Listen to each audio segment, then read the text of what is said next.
No. The Laulima song is made up of 4 chords. The first chord is C. The second chord is G7. The third chord is F. And the last chord is C7. Alright, let's try the Laulima song in the chord of C.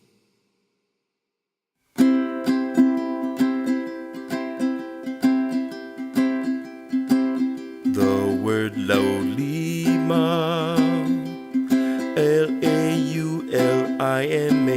I said Laulima. It means to cooperate. I said Laulima. Helping others every day. Working together is what Laulima means to me. L.A.U.L.I.M.A. Laulima.